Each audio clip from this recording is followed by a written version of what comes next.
Ever wondered what makes TV so powerful in Jamaica? Time to find out. Oh, thy peace, the God of my salvation. Because the mouth of the sinful and wicked is open. Rastafari.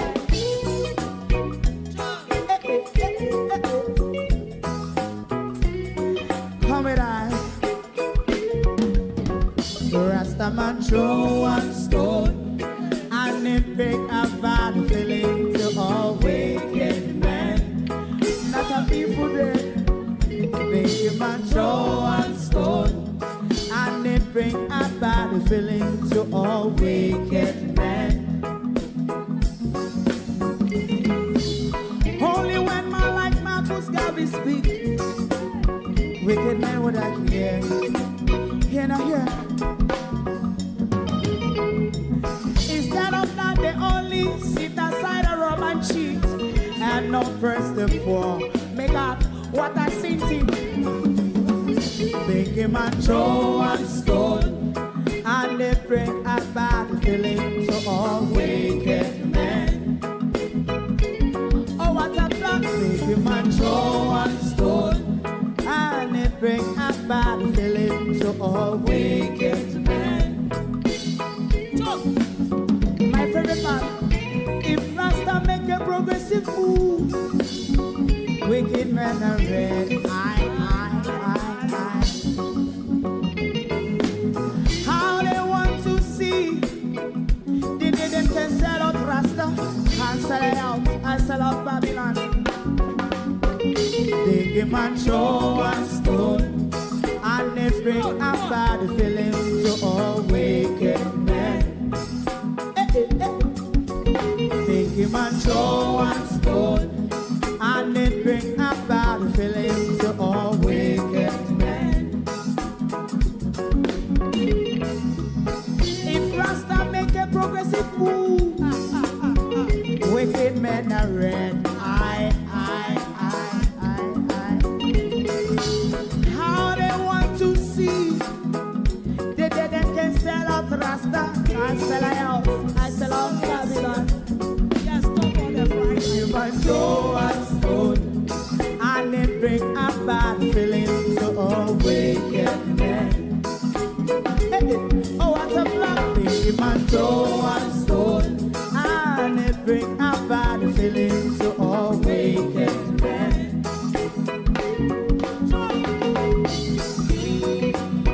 You have eyes to see, let him see. You have ears to hear, let them hear. What a prophet must say.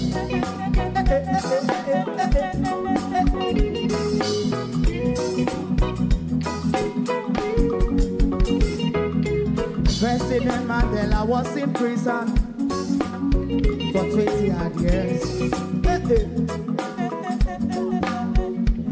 And he leave from the prison and take the seat of the president. Stone one. Big him and throw one stone and it bring a bad feeling to all wicked men. Oh, what's a black big him and throw one stone and it bring a bad feeling to all wicked men.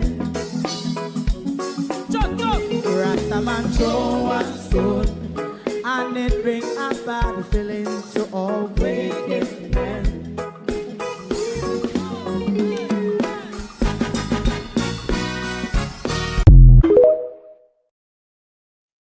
Good morning, and welcome. Thank you for joining us this morning. It is the 27th of October, Monday, 2025, and we are here with you this morning.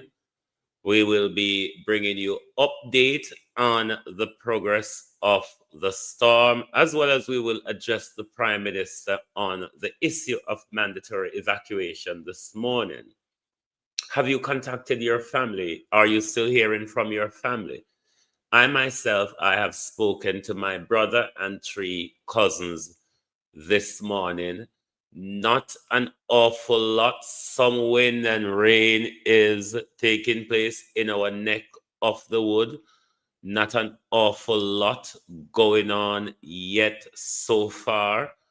My understanding is that there are some mandatory evacuation being done at the moment, which we will deal with later.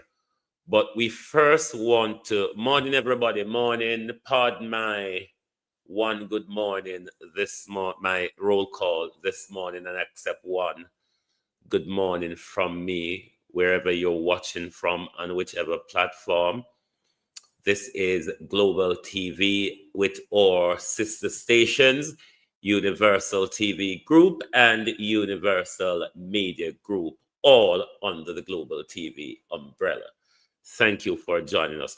We will go straight to one of the recent development that just came out.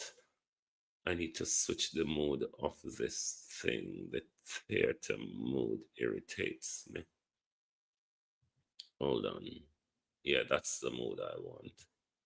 So we'll tap into the most recent update from Mr. Weatherman, and then we'll go on to other things after. Morning and welcome, everybody. Let's follow the most recent update.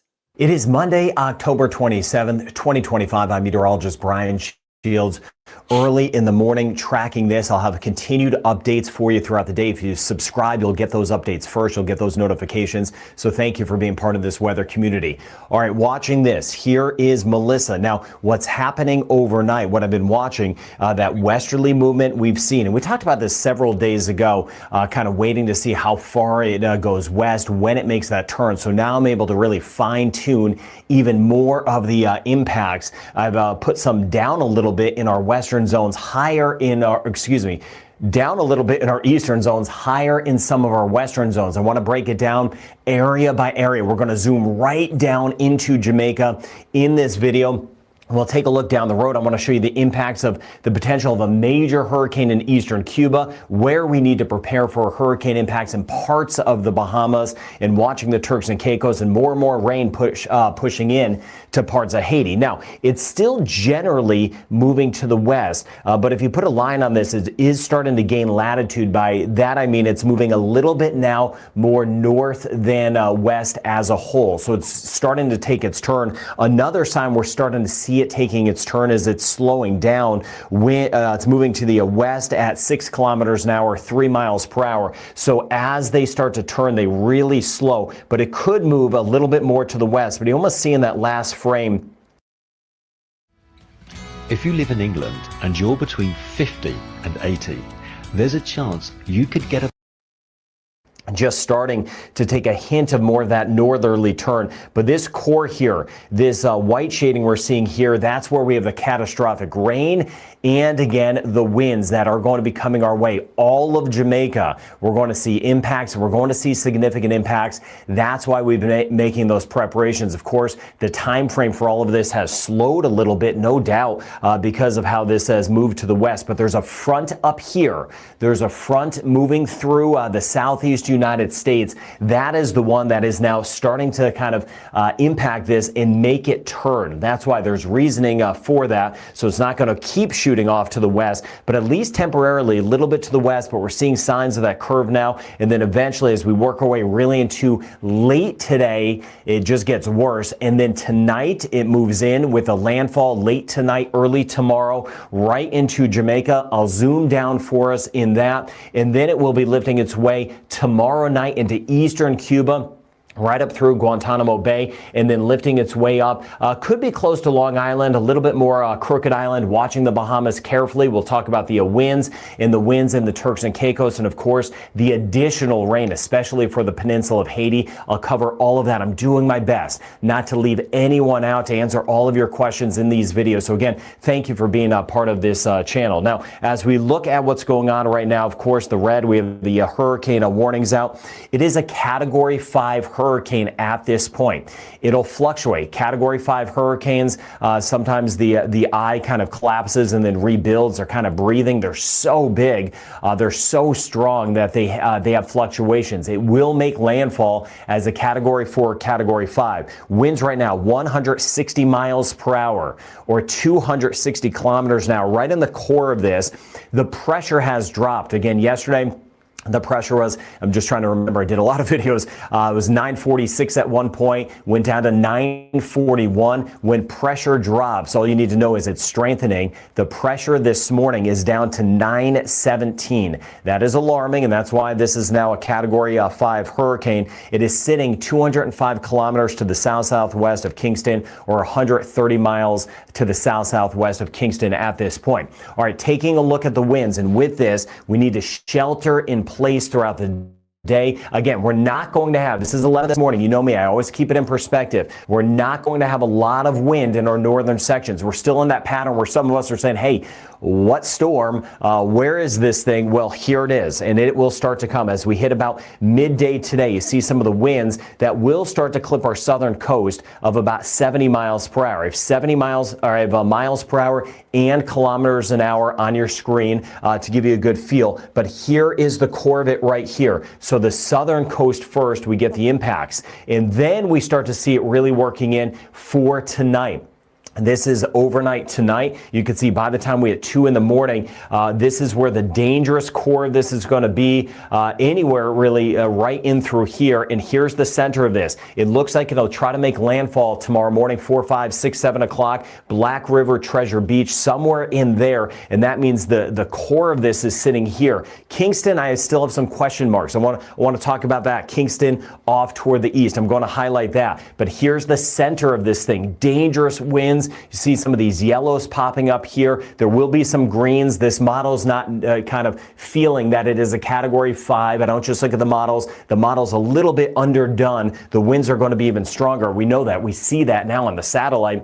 And then you can see here lifting to the north. Still by 2 p.m. tomorrow, north coast as it pulls away, seeing some hurricane conditions and then eventually getting out of here. So again, it's a slow go right now. It's going to get worse. The high impacts tonight, right? The landfall by early tomorrow morning, still high impacts through the first half of tomorrow, and then improving as it leaves. We need an end in sight. This will work its way away as we work our way late into our Tuesday, late tomorrow. So we're in that window now. We want to be in our safe place. Be where you need to be with the storm. Again, some of us, and I've been talking with so many of our folks, so many of my friends across Jamaica, there's not a lot in some spots now, but as these rain bands work in, especially in our southern zones, that's where we're going to get the tropical storm impacts first, and then the hurricane impacts for tonight. So you see here, this is 2 p.m. to 5 p.m. 5 p.m. today, the center's still here, but then we get some of the heavy rain moving in. This is the rain that could give us those catastrophic amounts of rain, 500 plus millimeters of rain. Here's the center of this, and you could even see all of us dealing with the heavy rain in this red shading here. Very dangerous winds, especially in the core of this. That's what I want to zoom down to, kind of where the core of the extreme winds will go. I'll show you some maps on that. I'm trying to get as specific as I can for you. I'm giving you everything I've got with this system. Black River back through Treasure Beach. Somewhere in here, we're looking at the landfall. In this core, very dangerous winds. Spanish Town, St. Anne's, Falmouth, back through Montego Bay, swinging down to the south, right? And then lifting up to the north, we'll see that surge, Milk River, back through Black River. And then the center of this by tomorrow morning, still along our north coast. And with that, those dangerous winds still around it. In the rain, mudslides, a high likelihood. We know that. We've been talking about that together. We've been preparing for that. And then it starts to move away, but still our northeast coast, which may not get a lot initially, kind of on the back side of it as it pulls away because it's going to curve. We could get some actually the heaviest weather along northeast sections by the time we work our way deeper into tomorrow. So you kind of think things may be okay, and then you kind of get hit on the way out with this system. So specifically because of that more westerly movement we talked about in the last video, And there's going to be more changes. What happens with a big system is they kind of wobble. They don't just take a straight line. As they're moving, they kind of wobble back and forth. And that's a big difference on depending on if we have winds of 150 or maybe 90 in some spots, right? So I always let you know what I know and what I don't know. And I know these things. I have tracked these for decades. They wobble. They do kind of different things. So thank you for your patience, kindness, no doubt, as I try to fine tune this best I can. So as we work our way late in the day, we'll start to see the winds picking up in our north zones as we get the heavier rain bands. So in those rain bands, we'll get some tropical storm gusts. But again, the slow go until we get to that point. As we work our way, and with that, please try to get some rest if you can, even if you wake up and you watch this kind of afterward, please try to get some rest, because tonight it is going to be so noisy and dangerous in many locations. Now, we're watching in through here. We'll start to get some of the winds roughly around 70. Again, late in the day, that's when things are going to be picking up. The hurricane's still just to the south, but as we work our way into tonight, this hurricane is on top of us with the landfall of a Category 4, Category 5. As far as the impacts go, there's a difference, but there's not a huge difference. Either way, Category 4, Category 5, immense impacts either way, right? So if you hear it go from a 5 to a 4, just remember that Brian was saying that these things kind of breathe. They change a little bit as we go through. It's not a huge weakening. It's just a fluctuation which happens. Tonight, here are the winds we're looking at.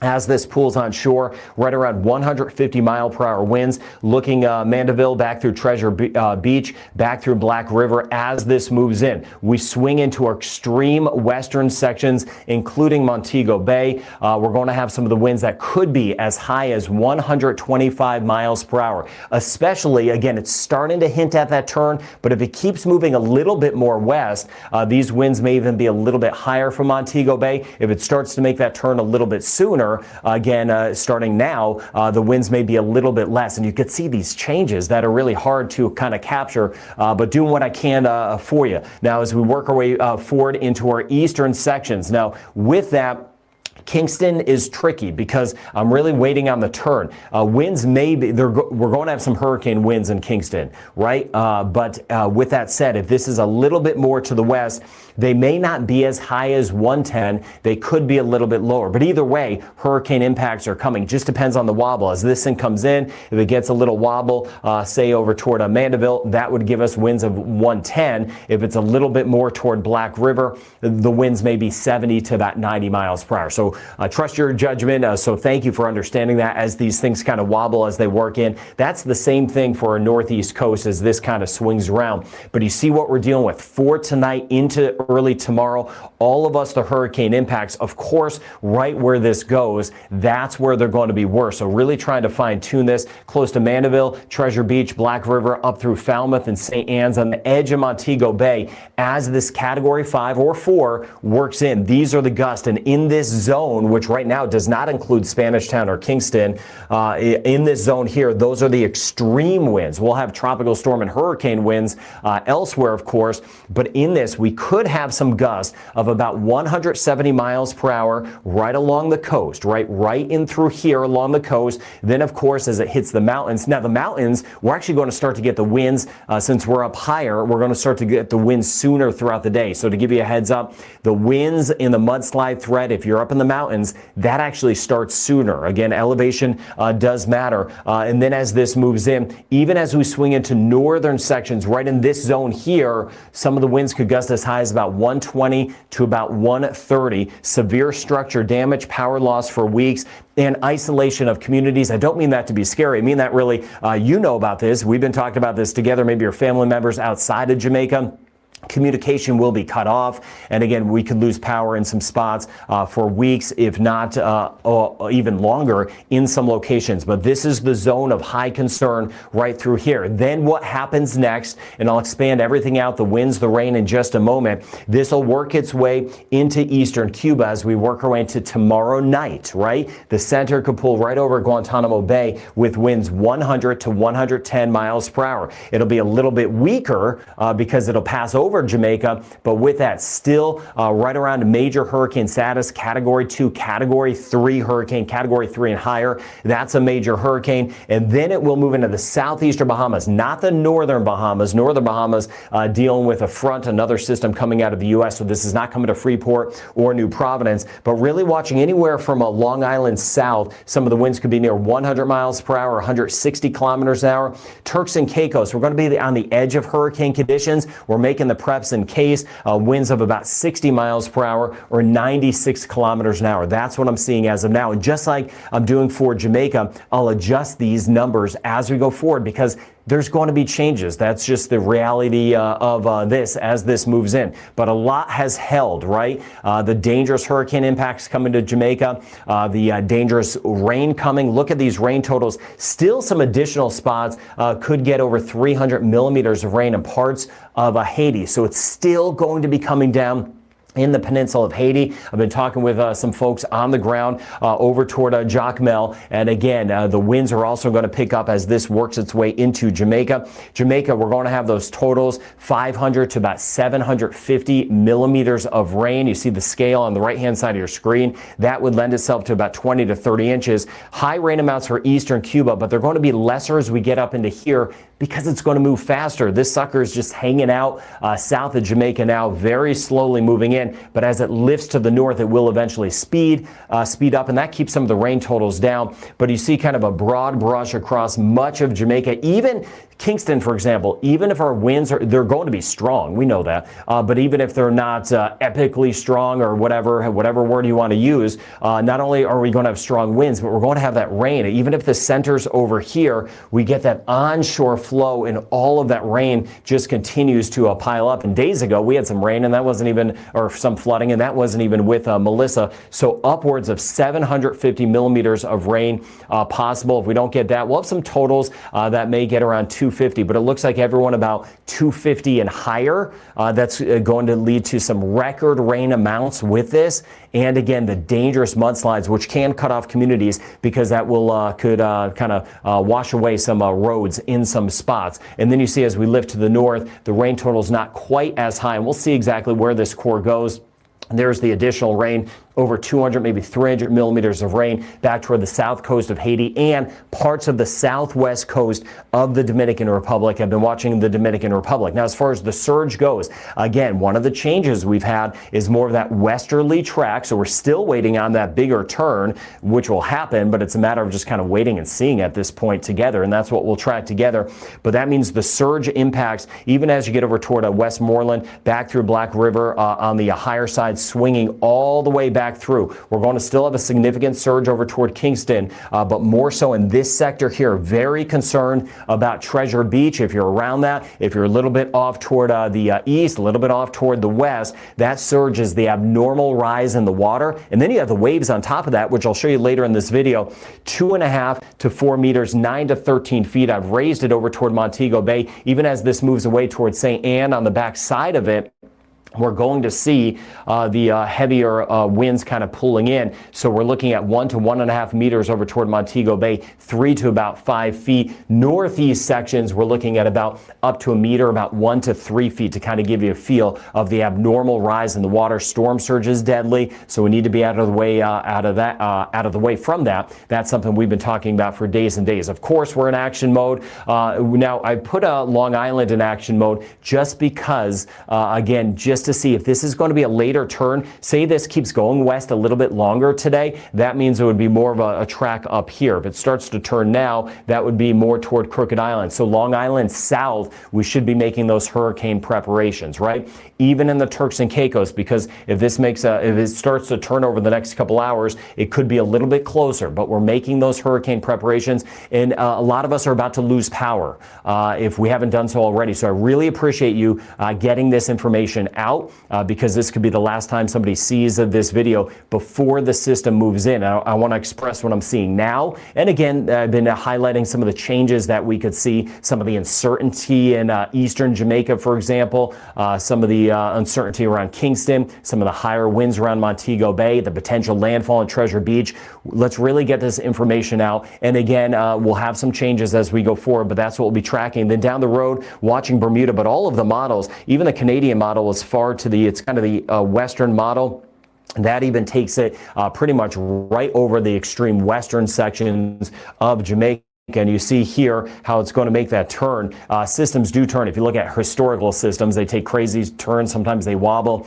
Dorian a few years back, just got stuck in place. The front moving through the U.S., which I'll show you. A lot of questions about why is it going to do this. I'll show you. And we'll keep an eye not just on Bermuda, but over toward Newfoundland and the Avalon Peninsula. So if you subscribe, you'll get those updates, of course. Track storm start to finish because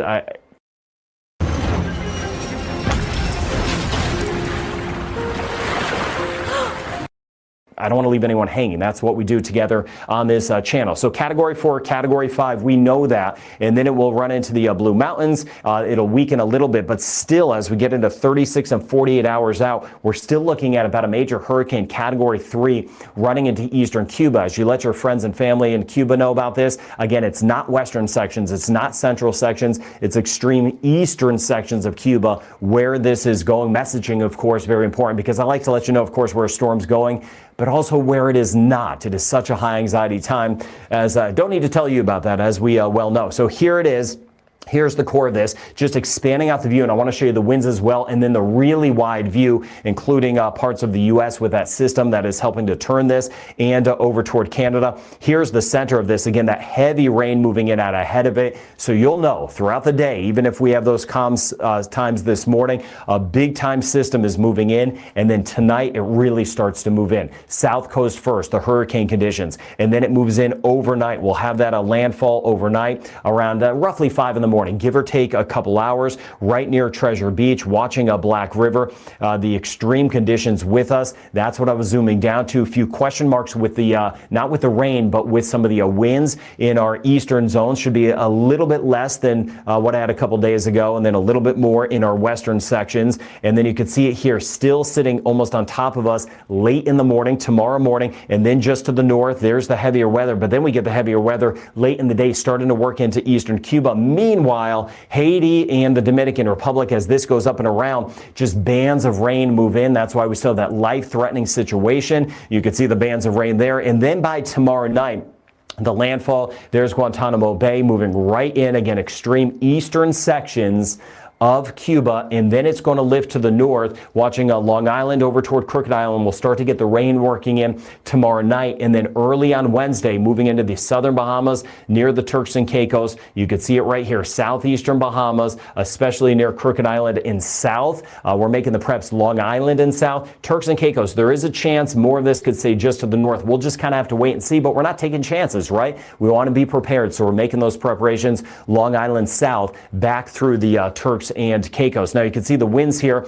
The white shading are the tropical storm winds, basically in Jamaica, as we get the rain bands working in today. In those, we have the tropical storm winds, and then after sunset, we get the true hurricane winds that will be moving in. It really feels like sometimes these hurricanes always hit at night. They're long duration events, so oftentimes they do. And of course, it is scarier at night. The winds will be moving in, showing you this, and thinking of the kids. Please let them know it's going to be noisy tonight. If there's kind of a calm period tonight before the heaviest weather moves in, or at least not as windy, where it's a little quieter, maybe try to get them to bed then, so hopefully they can sleep through a lot of this. And then this will be lifting up toward the north. You see here, by the time we get into tomorrow night, right into Cuba as expected. Still the strong tropical storm winds at times in parts of Haiti. It's just been relentless. Kind of start at first in the DR and Haiti, and it's still raining. And then we lift to the north here. This is by Wednesday morning, and you see the red shading. That's really the hurricane winds very close to the Turks and Caicos, monitoring very carefully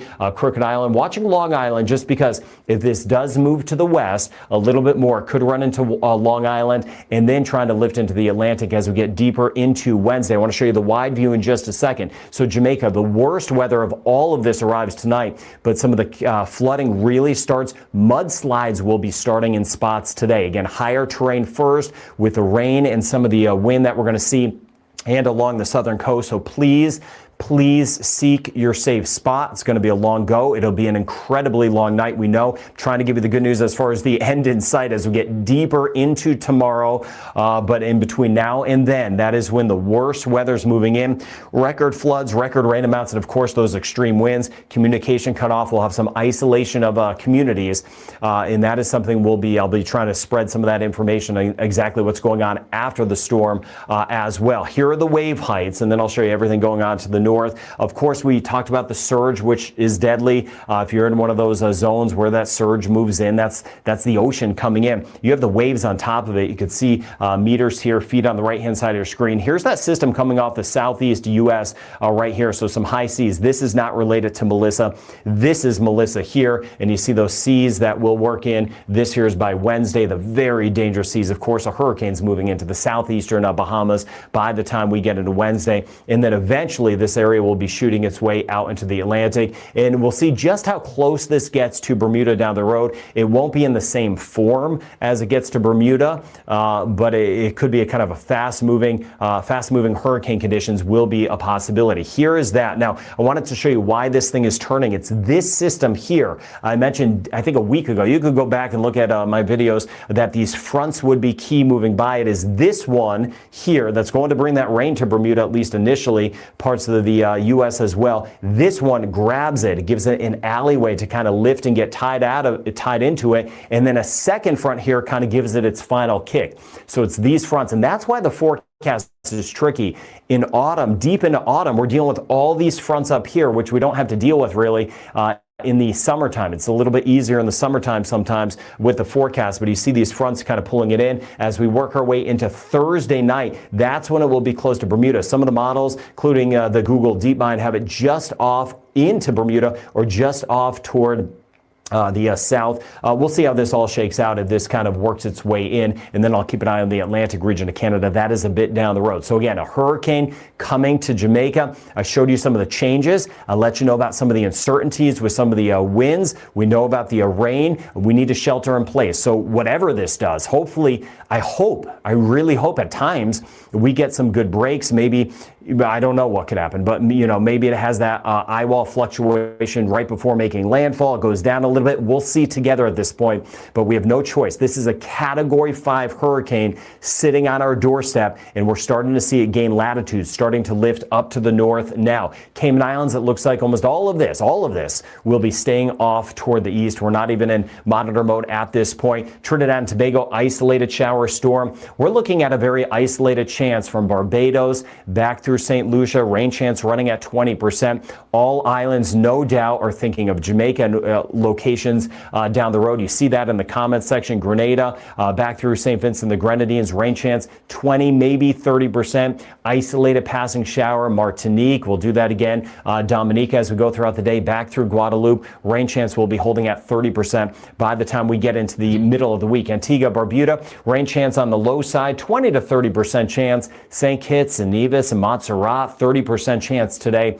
Anguilla and St. Bart's. 20% chance, St. Martin, Saba, and Statia. 40% chance, some of those outer rain bands, though, for parts of Puerto Rico, which could lead to more isolated areas of flooding, and about a 30, maybe 40% chance today, U.S. and British Virgin Islands. Of course, the Bahamas, all eyes on tomorrow night into Wednesday, and rain chance isn't 100% because, again, other parts of the Bahamas are not getting this. Over 700 islands. Again, northern Bahamas are not getting this. Keeping an eye on the central Bahamas, we're really looking at the southeastern Bahamas for the impacts of this. Same thing in the Turks and Caicos. It looks like tropical storm conditions, borderline hurricane conditions, depending on the track of this. the Dominican Republic, especially south coast, additional flooding as we work our way through Haiti, which I've been highlighting for days and days. Meanwhile, Belize, rain chance pretty low, 20 to 30%. Aruba, Curacao, and Bonaire, rain chance staying on the low side, just about 20%. We move toward Guyana, rain chance 30% the next few days, a 20% chance in Suriname, and then we work our way back toward Cuba again. Extreme eastern sections, that's where major Hurricane Melissa will be going. Costa Rica, Panama, rain chance going down a little bit, about a 70% chance today, 50% chance in Nicaragua. We lift to the north back through Honduras, rain chance about 40%. In the next few days, Guatemala and El Salvador, 30 to 40% chance. Mexico City, 20% chance of a shower. Yucatan Peninsula, Mexico, about a 30% chance of a passing shower. Northern Colombia, back through northern Venezuela, rain chance riding at 50%. And of course, all eyes on Bermuda. First, we'll get some rain from that system from the U.S., but all eyes will be on Melissa to see how close it gets, to see if we get any impacts later this week. So direct hurricane hit for Jamaica, Category 4, Category 5 at landfall, record rain, floods, and winds. We're taking that action in East Cuba, southeastern Bahamas, and the Turks and Caicos as Melissa will eventually lift to the north. So Jamaica, please, please, please be safe. You want to be in your safe spot as we go throughout the day. Worse weather late today, tonight, into the first half of tomorrow. I will be with you every step of the way. I got you covered best I can. Thank you for your patience. Thank you for your kindness. Be safe. The message is Jamaica, be safe. I know what, hold on. Yes, the message is be safe. I now want to turn to the Prime Minister. We're going to listen to the Prime Minister's recent address. Don't go nowhere, stay with me. Them say if we put the politics aside, how one might ask. How can we put the politics aside when politics is everything? We are going to listen to the Prime Minister. Then I will address the Prime Minister. It's under 10 minutes. Me know say I'm going to rob no, but don't be robbed. Don't be robbed. System. Given the extended day, my fellow Jamaicans, Hold on. My fellow Jamaicans, Hurricane Melissa is now a Category 4 hurricane. Approximately 100 miles south of Kingston, heading westward at 5 miles per hour, it is projected to turn northward. We are already experiencing rain and overcast conditions. Based on current assessments, all of Jamaica will likely be affected by hurricane conditions, meaning heavy rains and winds above 100 miles per hour. It is also likely that hurricane conditions could linger over Jamaica due to the slow-moving nature of this system. Given the extended days of rains leading up to landfall and the expected inundation from the actual passage, we can expect general flash floodings across the island. However, low-lying areas, coastal areas, river courses, gullies, and other waterways will overflow either from excess rain or storm surges. Extended rainfall and heavy rainflows will also trigger landslides in hilly areas. Buildings and activities in or along those waterways or hillsides will be at high risk of damage, complete displacement, and loss of life. Hurricane winds will most certainly damage roofs and compromise some structures. By all assessments of the current situation, while we pray for the best, hour by hour, it is becoming apparent that the impact of Hurricane Melissa could be greater than Hurricane Beryl, certainly in terms of rainfall and flooding. We can lessen damage and speed up recovery by taking preparatory and precautionary measures before the impact of the hurricane. It is expected that Hurricane Melissa will make landfall on Tuesday. I take this opportunity to reinforce the appeal to residents of low-lying areas, historically flood-prone areas, gully banks, riverbanks, hillsides, and other vulnerable areas to take precautions to protect your property where possible, prepare your evacuation plan, and comply with the evacuation orders given. Avoid unnecessary risks such as playing in floodwaters and waterways, climbing trees and roofs during the hurricane, shelter in place, stay inside during the hurricane. We have issued an order under the Disaster Risk Management Act declaring the entire island of Jamaica a threatened area. This provides us with the legal framework to take all necessary measures to safeguard lives and property during the hurricane. All our national agencies, ODPEM, the JDF, the JCF, the NWA, and our first responders are on high alert. Shelters have been prepared, supplies pre-positioned, and emergency teams are standing by across the island. At the time of impact, the government will declare a disaster under the DRMA, along with the various other measures necessary from time to time to take us safely through the periods of disaster, relief, and recovery. Today, I signed a compulsory evacuation order for several communities along the South Coast, which will empower ODPEM to act as necessary to have persons evacuated from high-risk areas to save lives. We have also issued an order under the Trade Act to prevent price gouging. No one should seek to profit from the hardship of a disaster. The Ministry of Agriculture, Fisheries and Mining will be issuing a recommended price list for all market produce. We have intensified our drain cleaning and mitigation programs across the island, targeting critical areas that are most vulnerable to flooding. Over 400 million Jamaican dollars has so far been allocated for drain cleaning and waterway cleanup, including at least $3 million to each constituency to carry out emergency drain cleaning and local preparedness. In addition to... Hold on. $3 million. But in Beryl last year, Prime Minister, wasn't it $5 million each constituency got for their preparedness? Don't know if they got it. That was the allocation. Am I wrong or am I right? Wasn't it 5 million the allocation was?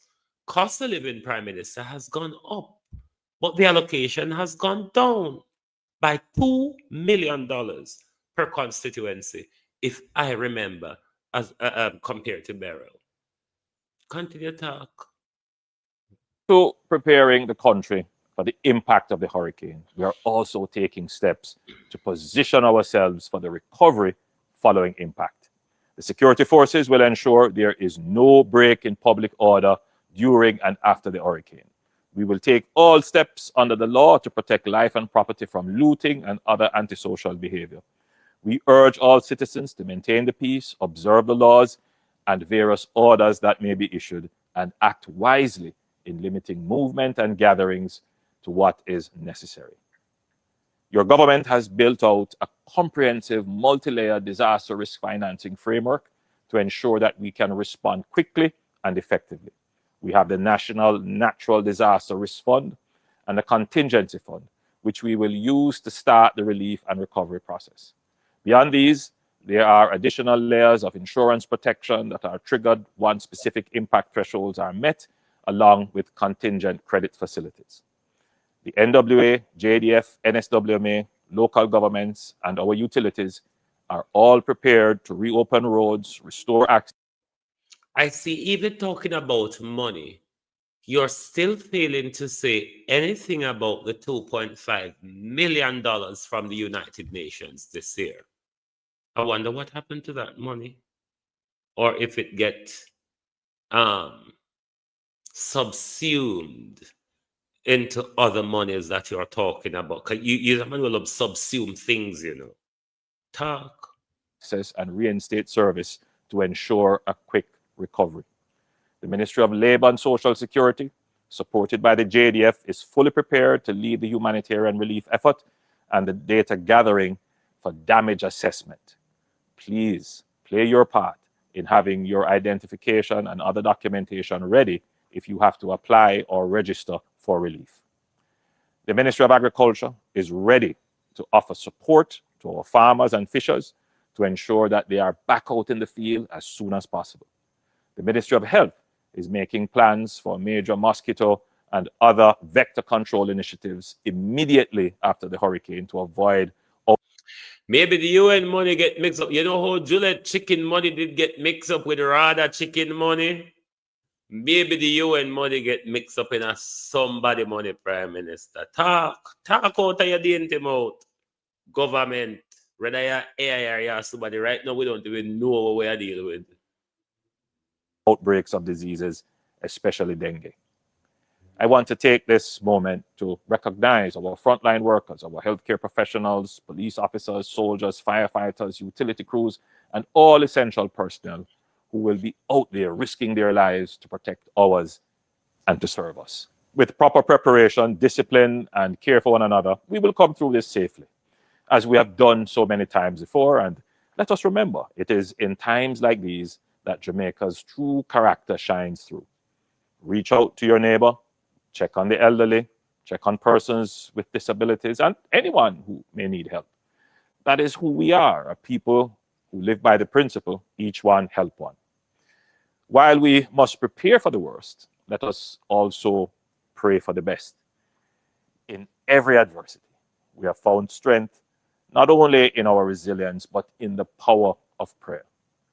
So wherever you are, I encourage you to gather your family and pray for protection, for calm, and for each other, trusting that God, who has seen Jamaica through every storm, will carry us safely through this one too.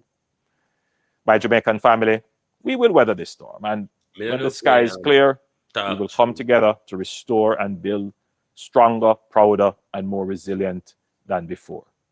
Keep safe, everyone. May God bless you, protect your families, and keep safe our beloved Jamaica land we love. Hurricane Melissa is now a category. My fellow Jamaicans, category 4 hurricane. Me no want to hear that now. Approximately 100 miles south of Kingston. Hold on. That be nice. You chat too much. Make nice. So. No. Before me go on to Andrew, one of my Portland contact is updating me from over in the eastern side of Portland that they still have electricity, but they're more on the higher ground, but they think the people on the shoreline has a problem.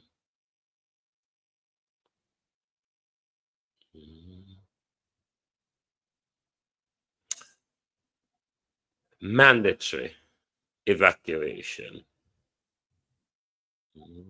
Fire in Port Antonio last night. There was a fire. There was a fire in Port Antonio last night.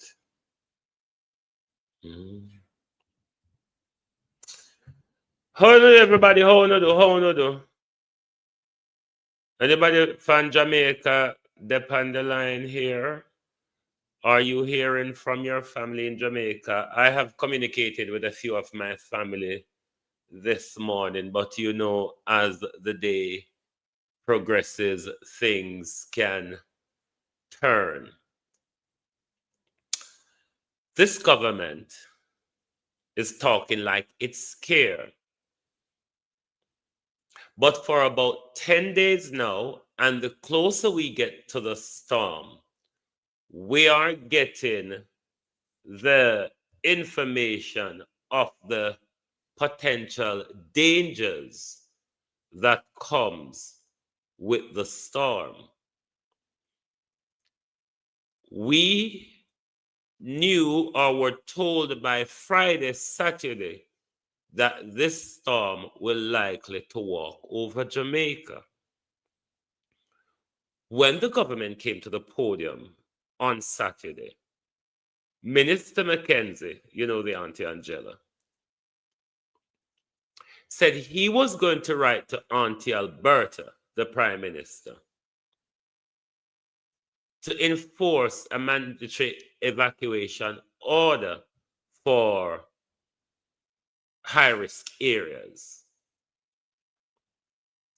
They did not provide us an update yesterday when they came to the podium. Now, the risk of this storm, you want to put all the necessary measures in place as soon as possible to avert any danger and any holdup because of the unpredictability of Melissa. Only 11 hours ago, the Prime Minister has signed and published a mandatory evacuation notice for some places.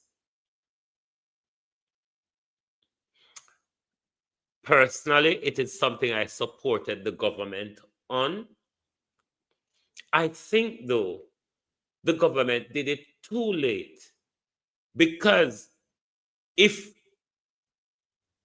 in the interest of protecting and saving lives or preventing loss of life, you want to make sure you clear all the people who live on the street. You want to make sure you clear all those high-risk areas, whether it be river banking, gully banking, shoreline, those in the hilly areas. Last night, the government issued the mandatory evacuation order. I think it came a bit too late. Thanks for it coming, but I honestly think it came a bit too late. That should have came from Saturday when Desmond McKenzie spoke about it.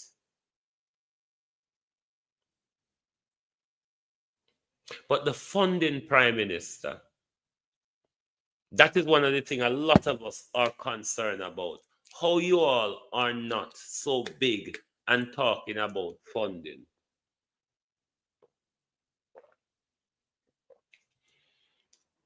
It looked like cost of living hit all the public purse, Prime Minister. It looked like cost of living hit the public purse, because to say, last year, June, July, when there, you gave MPs, oh, I wonder if it was money laundering. Because to say, members say, 49 of them added labor rights. And member, if you're not member, PNP MPs did come to Parliament and complain, say them can't get line of credit for the allocation of I promise them for clean up, for burial. I don't know if you remember, but me member. I don't think my head turns so bad. That's me can't remember, right? $5,000, $5 million rather, per constituency. But now the government tone it down by 2 million. When cost of living get higher, when we have to do more for the type of storm that is upon us. So is it that the country is so broke, Prime Minister, that you have a knot and tie? Or was it that that $5,000 was money laundering during burial? We have to ask, because what we would have expected, Andrew Holness, what we would have expected is that the MPs would have gotten more than the 5,000 they got last year to do drain cleaning, given the pending flood looming, Andrew Holness. So we want to clean more drains and have them properly cleaned.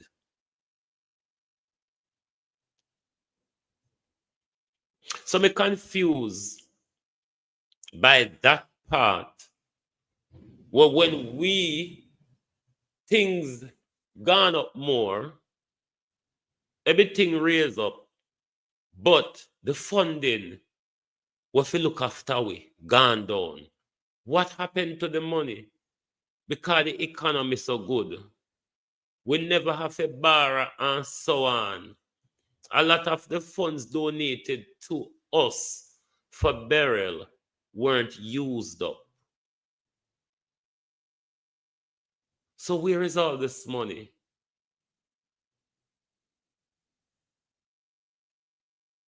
And I don't hear no journalists in any of the press conference. Like them believe because it's a vlogger story. Them believe say Andrew Holness no get the Sinting that the money when I talk about from United Nations, say Andrew get it this year. Nobody's asking Andrew Holness about that money because we seem to have a budgetary problem when it comes to the preparedness of the storm.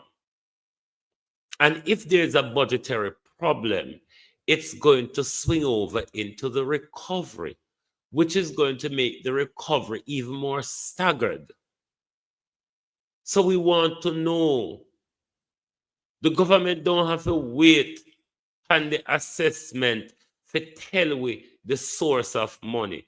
What we're not asking the government now is how much are you going to spend on the recovery? We're not asking that now.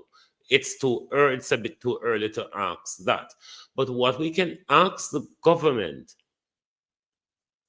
if this doesn't trigger the catastrophe bond, what are the other sources that the money will come from for the recovery?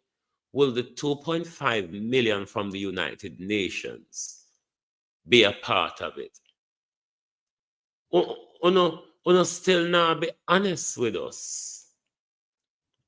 Uno still duck and dive in around us, isn't it? This is Kingston Harbor at the moment. You all still ducking and diving around us. We do not answer anything or answer anything truthfully or coming to the people honestly because we not forthcoming when it comes to finances. I mean, not trust how there's something I don't trust about what's going on with the government and how they are reacting to the storm, the pending storm. There's like somebody knows something what we don't know. It is like somebody knows something what we don't know. But we need, no matter what people are say, it's not the time for criticism now. For me, the best time is always right now.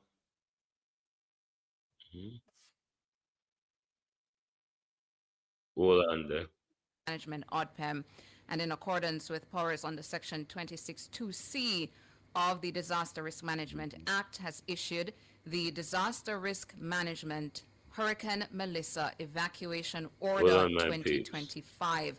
Evacuation orders have therefore been issued for the following high-risk areas: Port Royal, Kingston; Portland Cottage, Clarendon; Rocky Point, Clarendon; Old Harbor Bay, St. Catherine; Taylorland, Bull Bay, St. Andrew; New Haven, St. Andrew; Riverton City, St. Andrew. The government says all residents in these areas must evacuate immediately. Jamaica Urban Transport Center, Transit Company rather, JUTC, buses, and members of the Jamaica Constabulary Force stand prepared to assist with the relocation efforts. This action follows, again, the Disaster Risk Management Declaration of Threatened Area Tropical Storm Melissa order made on October 20th. When I hear the audio from the video? Okay, thanks, Pamela. Morning, evacuation orders were issued by the government for those areas. And just one more before we go to Minister Charles. I know he's holding. I'm being told that earthquake in the Leeward Islands, and these things are all related, the 6.5 magnitude earthquake felt in the Leeward Islands. I'm being told that it was also felt in the Windward. I don't know, over Mulvine, I mean, there's somebody I played them. Dominica. The Dominicans, they felt it hard, that 6.5 quake, which the center, I'm being told, was in the Leeward Islands, but as well, not far away, the Windward Islands, islands in that part of the Caribbean Sea also felt that quake, particularly in Dominica. We are being joined now. He's on the line. Member of Parliament for Southeast Clarendon, Colonel Charles Jr. Good morning to you. Morning. Thank you so much for joining us here on Nationwide this morning. Earlier, we were reporting in our newscast about certain areas in Clarendon where people need to move from. What's the status on that? Well, I'm right now in Portland Cottage. I've been in this area for the last 2 hours. I was in Rocky Point trying to convince persons that the Category 5 is much, much more dangerous than what they are used to. And so when they think that they can, easily ride it through, that this is not the situation to gamble with your life or the life of your family members. One of the big problems that a lot of persons are having, though, is particularly for the farmers. Farmers are not willing to leave their livestock. And I can understand the situation that they're in, but I have been trying to encourage them to move the livestock out, move the livestock to higher ground, and to evacuate it. At the end of the day, the question is really what is most important. And again, for those who are of age and can remember Gilbert, this is by all means and based on the projections going to be harsher than Gilbert. So we have sent down, sorry, 1 second. You're going to be leaving? So the minister had indicated earlier that 3 buses were being dispatched to Portland Cottage and Rocky Point. We're going to get an update just as you're back with us, MP. 1 second. There's All right, so while you 3 do buses that, while being you do that, dispatched to those areas, seaside communities prone to flooding. I'm being asked to call on the member of parliament for J.C. Hutchinson's old constituency of North West St. Elizabeth to ask Andrew Morris about the condition in Newmarket, Ginger Hill, and Pisgah. Yeah, those 3 communities precisely, Pisgah, Ginger Hill, and Newmarket. Andrew Morris, your constituents are asking, well, who don't live in there. They haven't been hearing from relatives, and they want to get an update on what's happening in those 3 communities, particularly given the nature of things in those communities during Hurricane Storm. Yes. Minister, you back with us? Yes, sorry about that. Yeah. Right, let me tell you something. We're having a serious difficulty getting the importance of evacuating to be settled in the minds of some of the persons who are here. So some of the younger ones just do not appreciate what's coming. And it's not difficult for me to understand their frustration. Listen, why are they playing on this matter? Because in COVID, when DNRA was imposed, they did not fib around with us. They used the law. So the RNA is imposed and mandatory evacuation is imposed. So you use the law, you use the police to forcefully remove them. This morning, because where I am right now, when I look to my left, and nothing has really They are pussyfooting us, my peeps. The sea is at the level of the road and already ready to come over on the road. Within 1 hour of rainfall, this will be impossible. There will be no getting to you if you are in this area. So even if you survive it, the difficulty is going to be that you will be cut off and you will not be able to receive any support. So again, I just want to make an appeal. I understand how challenging it is for you to leave your things, to leave your animals. I get it. Believe me, I do. I'm here. I hear it. I feel it. But there is nothing more important than you surviving. I pray for the people in Treasure Beach.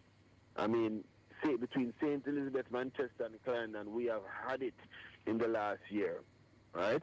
So, it doesn't matter where you are, whether you're in the eye of the storm or on the middle or outer bands. At Category 5, the hit is going to be devastating.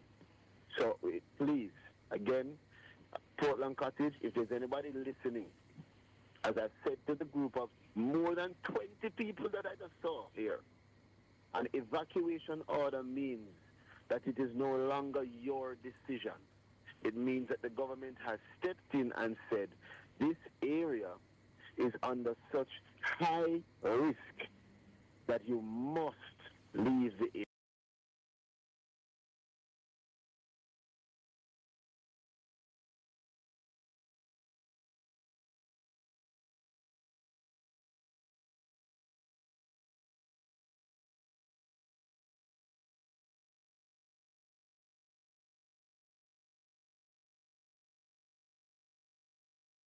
area.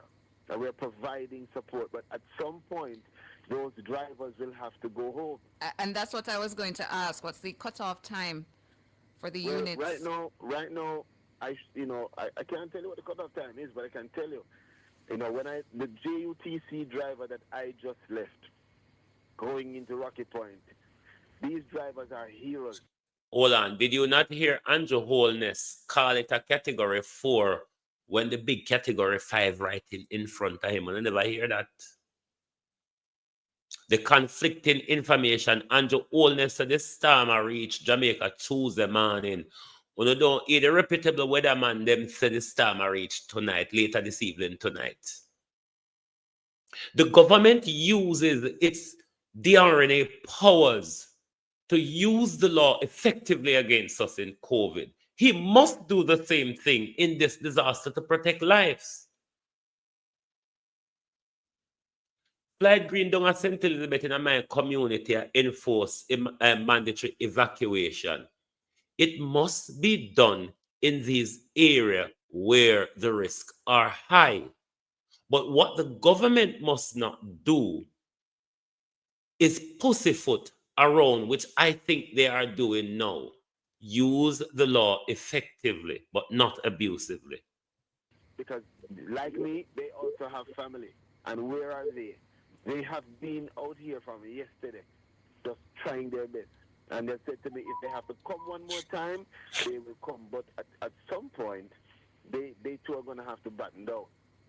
Mm-hmm. So the appeal is to try and get out now while we can get you out. Because we don't want a situation. Colonel Charles, it's no longer an appeal, it's an order. Order and appeal are two different things. Appeal, you're asking the person to take consideration. An order, Colonel Charles, you're giving an instruction. Different word, different meaning on of speak. Oh dear. Like these people are lawyers, you know.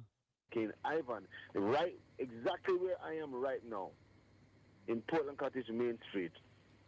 During Hurricane Ivan, there was a similar evacuation order made, and that was a weaker hurricane than what is coming now. A family who stayed here was attempting to leave, to vacate their house because it was flooded out.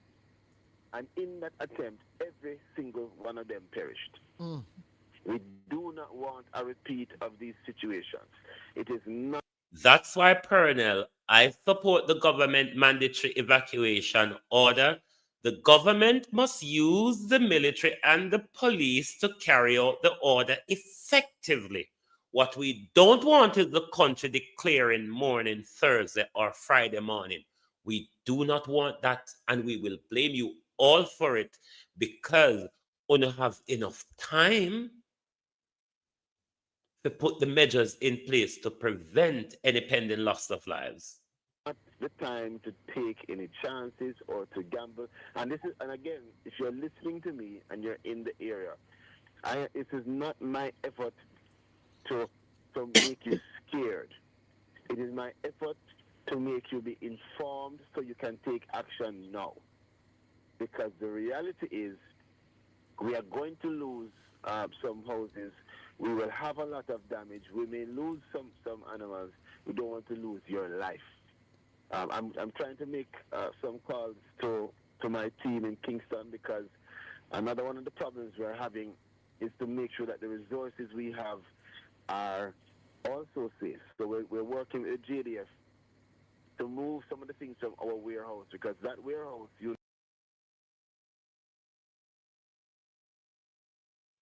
That's what I'm saying, my hostess, Joan Bailey. The government is pussyfooting at the moment. In a natural disaster, you declare a mandatory evacuation. A mandatory evacuation is government assisted because it's a lot of people to move, old people, disabled people, and all that. Once the mandatory evacuation order been published, the government must give instruction to the military and the police to carry out the order. Yes, I know Fly Green is in my community with police, but Colonel Charles attack like I go there, him got them and them go beseech. No, it has gotten beyond that now.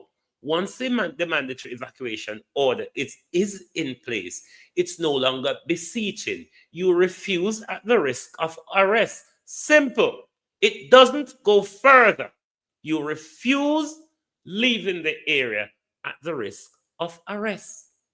Do you want to go to the police station or do you want to go to the evacuation center? Those are your only two choices. I support that. Why is it that the government is not carrying out that order? No, is consistently flooded on Marcus Garvey. So we're doing a lot of work while we can before this really starts to blow. And so it's important for those who are listening, you must contribute to the effort to protect yourself and the country. Get out while you can. And finally, any update on the shelters, the number of people in the shelters? Well, the last time when I left the Vertex shelter, we had more than 150. I'm sure it's up to about 200 now. We were receiving, or to receive about 150 cots from Oddpen. The Cross primary shelter in Thomas Cross had, I think, more than 15 persons. The Bustamante shelter had a couple of persons. I'm not sure the exact number, maybe around 50 or more. But by now, those shelters should have doubled. And again, one of the difficulties is that you have a lot of older persons, for instance, in Rocky Point, who it's not that they don't want to move, it's just very difficult for them to move. And so some of their family members are also staying with them to protect them. So that's one of the things on my mind now. Those persons who want to move, but it's just logistically difficult to get them out for whatever reason. Those are the persons that within the next 2 hours that I'm going to be focusing on to see if we can get them out. The others, I mean, we can do no more than we have done in terms of. Oh, somebody come hold. One on a run come hold me back there. Did you hear what Colonel Charles said just now? There are older vulnerable people that logistically is unable to remove them when we have an army, we have a fire service, and about 1.5 ambulance. Eh? You heard Colonel Charles, didn't you? No. Did you hear Colonel Charles? Or me? Or a Doppia? Doppia talk to me? No, man, Doppia talk to me. Hold on. Doppia talk to me. This morning I came and got them and took them to higher ground up by Round Hill. Actually, I put them in my personal home to keep them safe. I'm looking at a business here, Captain Dennis Boat. Hold on. A variety of electrical supplies, including. Hold on. So we have sent down. Sorry, 1 second. You're going to be leaving? So the minister had indicated earlier. Is that you have a lot of older persons. Listen, yourself. Who it's not that they don't want to move; it's just very difficult for them to move, and so some of their family members are also staying with them to protect them. So that's one of the things on my mind now. Those persons who want to move, but it's just logistically difficult to get them out for whatever reason. Older persons wants to move. It's not that they don't want to move. They want to move. Logistically, logistically, they said it's not possible for them to move because we don't have ambulance, we don't have a national fire service, we don't have an army. Did you hear Colonel Charles?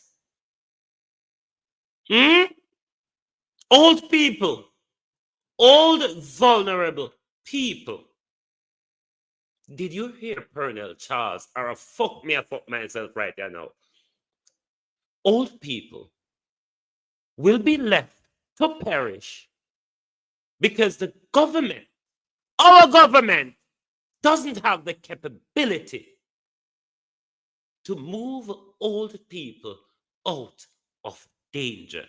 You heard it, didn't you? I'm not going to raise my blood pressure this morning.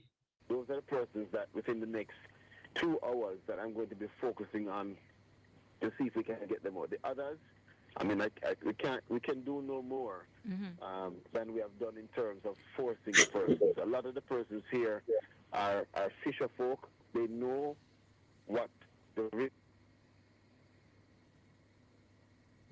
phone line went. Is it? Opal, as to what that means, it's logistically impossible to move those elderlies who wants to move. Is it that them too big and fat where they do another for them come to? Is it that they are bedridden so we don't have ambulance, or our army is not equipped to do that?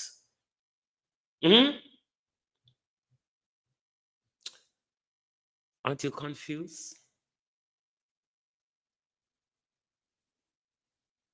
Me don't know, Opal. I have to go ask Andrew. Andrew, the Minister of Defense, Offense, any fence. Wire fence. Ask the Minister of Wire Fence. Do we have an army? And the militarization of the army in our country, Prime Minister, the militarization of the country, the buying this and buying that. So what happened to all them army ambulance, them Red Cross, Lord Jesus this morning, and them say we don't play politics. If we talk the truth, they say politics we play. But the Minister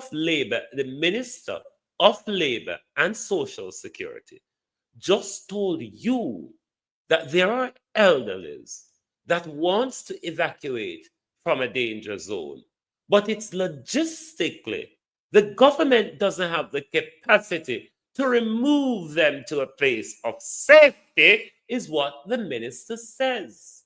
The government lacks the operational capability. What a disgrace this morning. A storm is upon us. Yes, we have to ask the Minister of Fences. Ask the Minister of Fences, do we have an army? And what are their purpose other than to point guns at us at roadblock, or to kick pregnant women in their belly, or to use rifle and beat people within the community? Prime Minister, what a disgrace. JDF.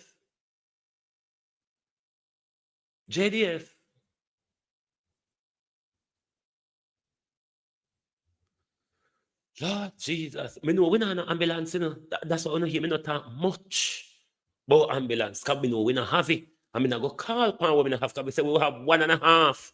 And how far around the country the 1.5 can go?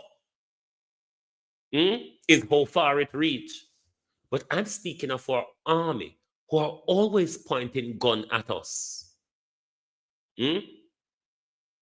I'm speaking of our army, who is always pointing guns at us at roadblocks. Because there's no other use for our army other than pointing guns at us and manhandling us. We have a helicopter The JDF has helicopters. The JDF has ambulance. The JDF has armored vehicle. And you know them big truck where if anything should have happened in a battlefield with the army, them they have a well equipped. They have about Jamaica have about 2 to 4 of them well equipped JDF ambulance type galang in there. And Andrew Holness is willing to allow all the folks to perish because them too big, them too heavy, them lay down pan bed. We can't move them pan bed if they can't go pan chair, or if them can't sit down in our Aston Cambridge or our Probox. We don't have the ability to remove them. Bear in mind that we are the superpower in the Caribbean, aren't we? The super, or are we the lapskirt daisies of the Caribbean? Because when you speak of superpower, you got to speak of the Iron Lady, Mia Motley. You have got to speak of the Iron Lady, Mia Motley. Bear with me, my people.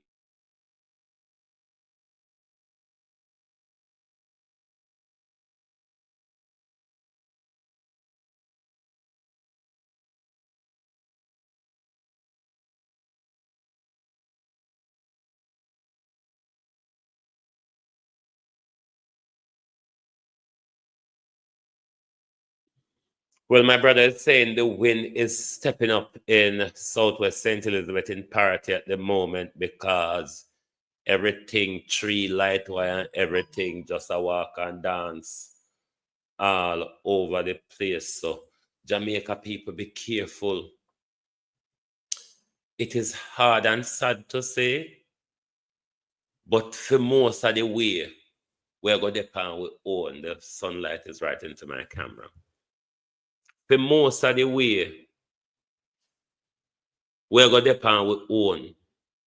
Because you hear the double talking, you hear the backwards talking coming from these people who are tasked with the administrative and the operational duties to carry us through this thing, to help us through the recovery, to make sure we minimize loss of life, because we can't minimize loss of damage in a certain degree.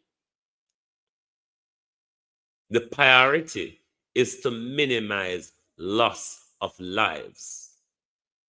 And when the Minister of Social Security, of Labor and Social Security, is telling us that say some old people really want to move to a safer spot, but God know me, I tell you, say, boy, it rough.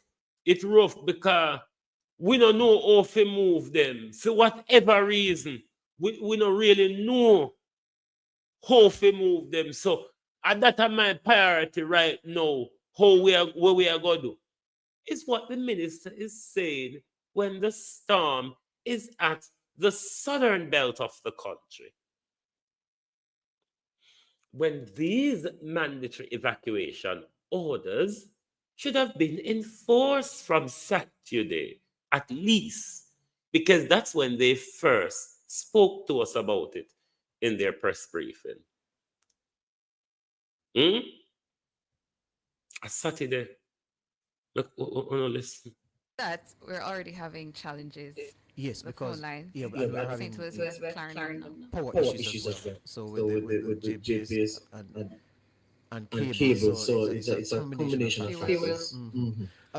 Just before we break for our cost, Jamaica, just to repeat that these things, I'm no weather expert or environmental expert, but based on what you're talking about, schools, you know the relationships. So we are bracing for a Category 5 hurricane here in Jamaica, and it's supposed to leave us, and Haiti is next in line. a 6.5 magnitude earthquake in the Leeward Islands. And we're also hearing that it's impacted the Windward Islands as well. I just did a little check. The biggest earthquake in the history of the Leeward Islands was a 7.5 magnitude quake on October 8, 1974. The next biggest, 5.2, well, 4.4, which happened in this year, March 29, 2025.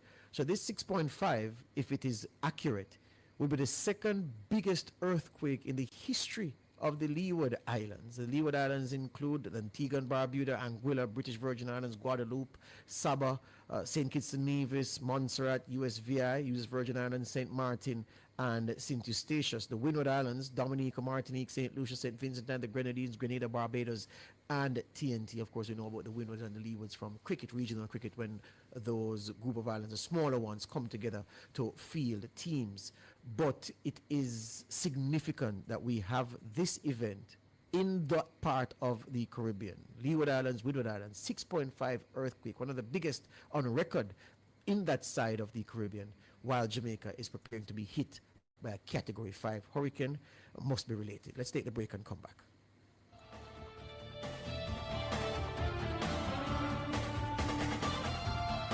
Front page at jca.gov.jm,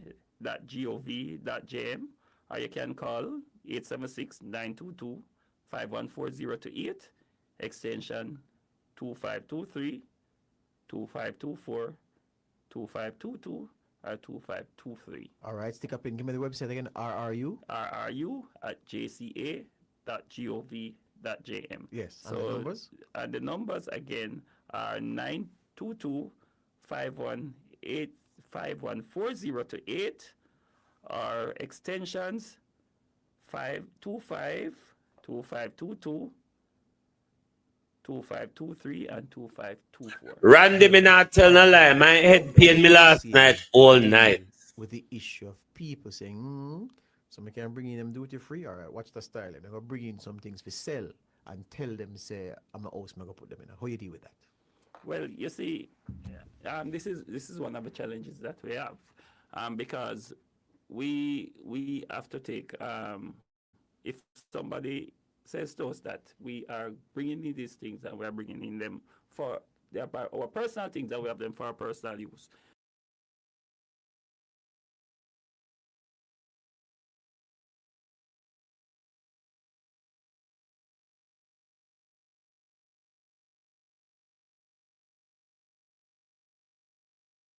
People of Jamaica, we cannot tell you enough how important it is to protect your lives, because you will be able to purchase and replace properties you have lost.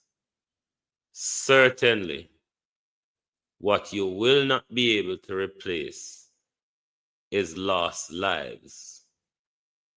So we're appealing to you to take all necessary precaution to make sure we go through this storm with none or a minimum loss of life, if it comes to that, because sometimes we cannot stop. Hold on.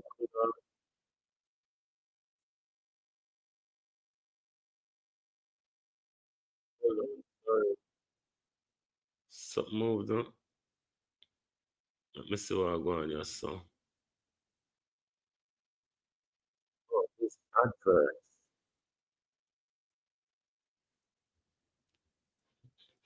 Hold on, more and check into that channel if you see if no update upon it.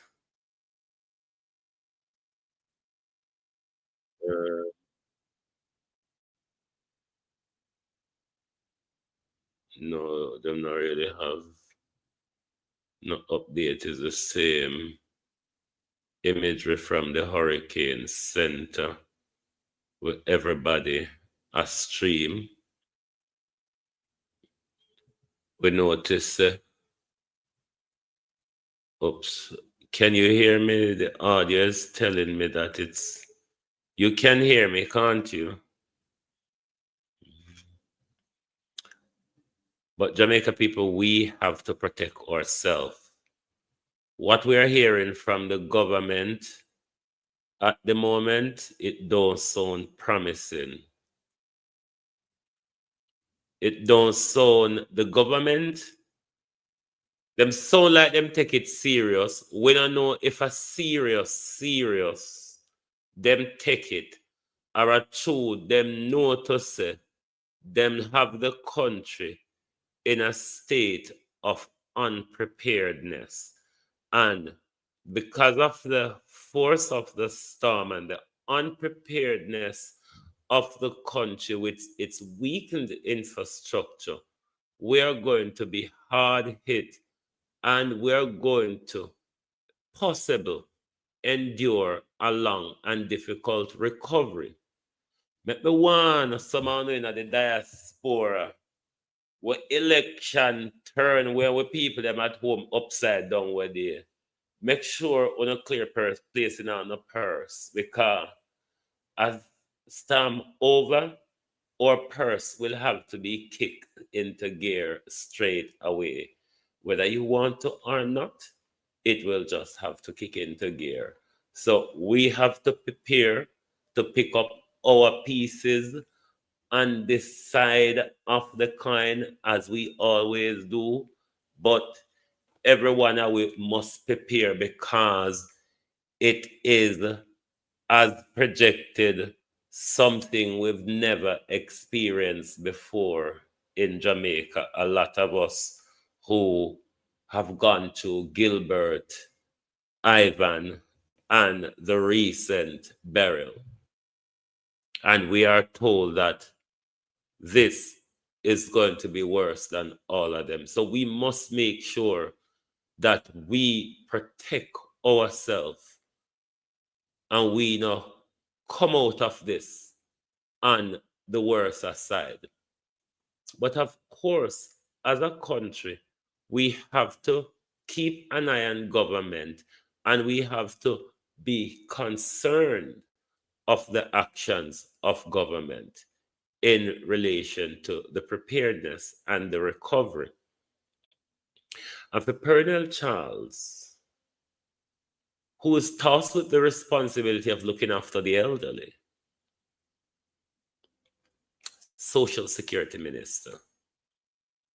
Social Security Minister, charged to look after the elderly and the vulnerable, is telling us that his government, our country, does not have the operational, logistical ability to remove elders from a place of danger to a place of safety.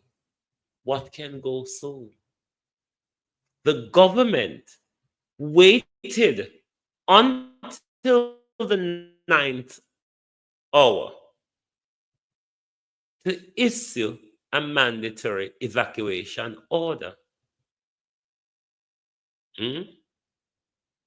And the same government is behaving like they care. The same government, them same one, they behave like they care about we. And the government should have issued mandatory evacuation order from at least Saturday, so we make sure the risk zones are clear. It's the same prime minister that declared Jamaica a threatened area.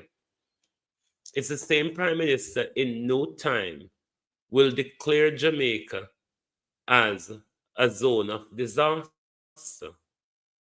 which will give the prime minister immense power under the DNRA Act to impose his similar type of powers that he imposed in COVID. And it begs to ask the question, why is the government not using that same power to remove people forcefully from those communities.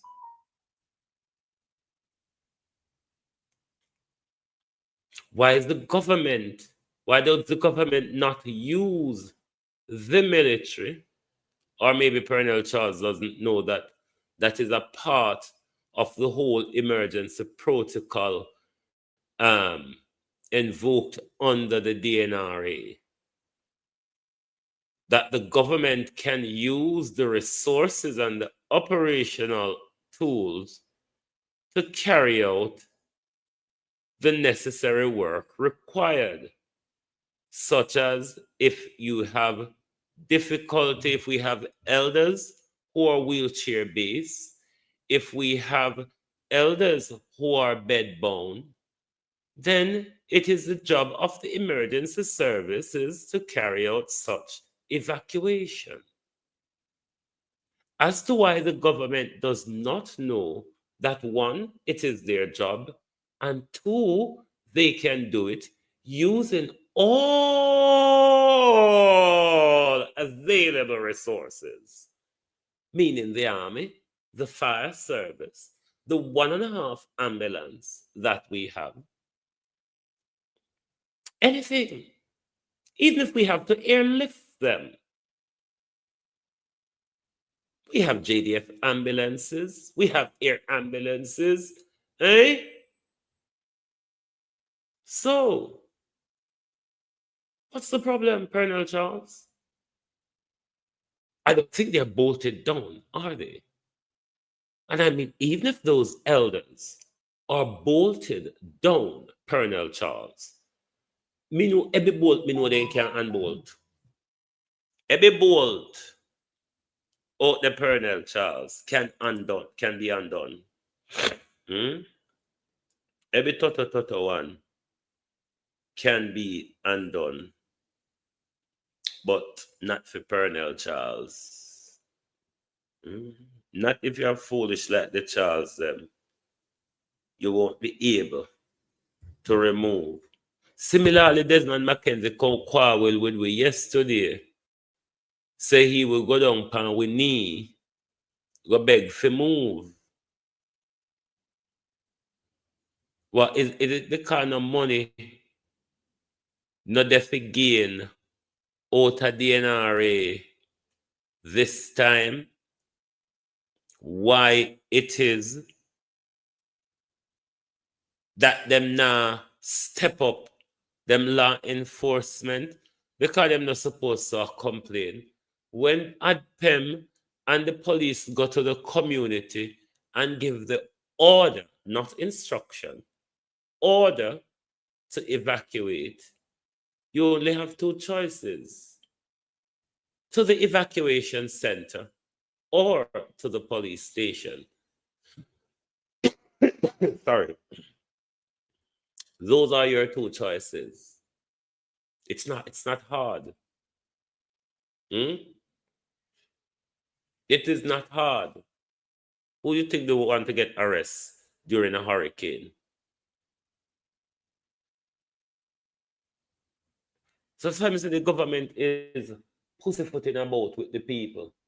They're not being honest.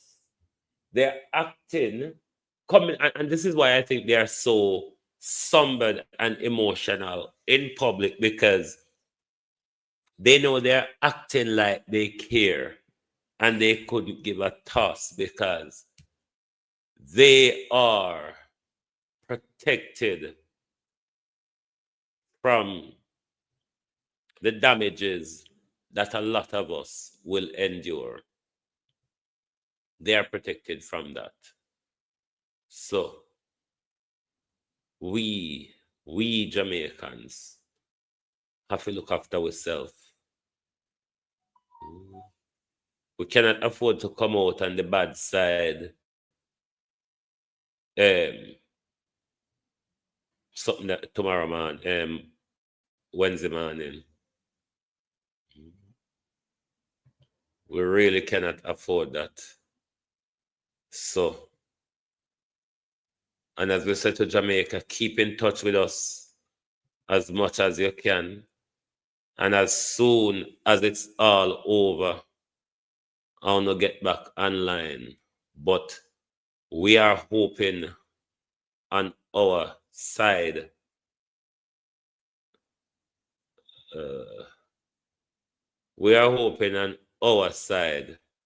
that it will pass over and we will be protected on the other side.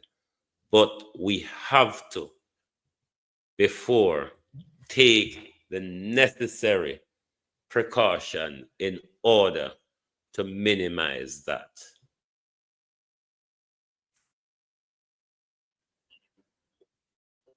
Hold on there.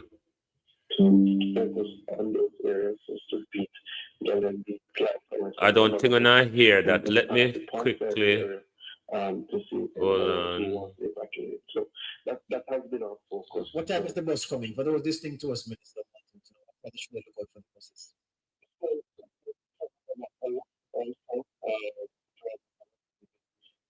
There are numbers that people can call, and I'll just put up the numbers to say that people can reach out to if they are in need of that transportation. Clearly, you know, what we do. When I hear the audio, yeah? The liaison that we try to work with. So the numbers are 876-965-2740. And just to let people know, that is the number for Emergency Operations Center. So while we're giving it out in relation to transportation, in this instance, it's one of the numbers that you can use in case of emergency. Our Emergency Operations Center staff with firefighters who are first responders, police, people from tourism, ODPEM. So that is 876-965-2740, and there's also a cell number that people can utilize, which is 876-570-6269, and you'll get our disaster coordinator on that line, Miss Lloyd, who has been really doing a wonderful job just trying to stay on top of everything, including the shelters. And what about the homeless community in your neck of the woods? Yeah, you know, we do have a drop-in center in Black River that they utilize. And there's a drop-in center also in Santa Cruz that they utilize. Normally, thankfully, this time, the community spirit in St. Elizabeth kind of steps in, and people, as far as possible, try to provide a safe shelter for our homeless people. So, you know, we haven't had a big challenge. Clearly, we've also been keeping an eye on our disabled community. Our first two persons that made their way to two separate shelters, having been relocated by community members who are aware of their challenging conditions when I was being visually impaired persons. So one was moved to the Black River Primary, that shelter, and one was moved to the Mountainside Basic. And again, this was done by community members who have also done a good job of trying to ensure that they have. So late this evening over tonight, Debian. In the shelters. The question arises, Minister, about the emergency number you gave just now. The primary number for contact to coordinate transport out of the areas that ought to be evacuated. Is it as coordinated to have shifts so that if I call the number at 3 a.m. for assistance, somebody will pick up that telephone? No, so George, I think we have to appreciate the nature of the emergency that we're treating with. The transportation cannot be provided around the clock. No, man, not the transportation, not the transportation. You said the number is for the emergency. Yes, yes. 100%, George, 100%. That is staff 24 hours, right? So that's an emergency center. There's always somebody there to answer that number. We utilize our firefighters extensively. That is where the headquarters of the emergency center is. So yes, that number can be called at 3 a.m. if you have an emergency, if you unfortunately are seeing, you know, the rising waters, call that number. That is a 24-hour line that you will get somebody at all times. People are saying, people have heard of the Desmond McKenzie say that, you know, they should pack some put their emergency documents together, their most important documents, and leave for the shelter with. But I'm certain other people listening will be saying, well, I never can carry my Xbox, I never can carry my PS5, this, that, my most important or expensive small appliances or electronics. Should I walk with that? What do you advise those of your constituents moving to shelter to take with them? Based on the protocols, George, it's really to bring with you your most critical documents. Clearly, if you have food items that, can tide you over for a few days, it's also advisable to bring that, and clothes. Outside of that, no. I understand it's very difficult to leave at home, things that you've worked very hard to procure over the years. But, I always recount the story after Hurricane Beryl as I was moving through and clearly looking extremely depressed when I saw the damage. And a lady said to me, boy, MP, come on, fix your face. You can't look so. Do you work for the health services, Debian? She said, boy, MP, once we have life, we have hope. So I say to everybody, focus on the preservation of life during this time. I don't have to tell my constituents about seriousness, because having been through burial recently, everybody appreciates how dangerous these storms can be. Burial passed us as a category 4. It never came on land, which means that the most sustained force. I would advise not to drive, but to contact ADPEM and ask for police assistance to take you to work, if that is possible. Come on land, bringing on land the worst that it has. So I say to everybody, let us focus on all of those items after. Let us just ensure that we get through this alive, and then we can build back together. And just before you go, Minister, you said earlier that if you have a little food that can assist your stay, you should bring it. That's not you saying that there isn't food at the shelter, because some people will hear that. Oh, no. That's not. That's just normally the ADPEM protocols that they put out, that people can walk items. Clearly, if you have your medication, you walk with your medication, right? If you have special dietary needs, you walk with those things. But based on my discussions with the disaster coordination team, based on my discussions with the minister, and he has said it, provisions have been made across the various shelters.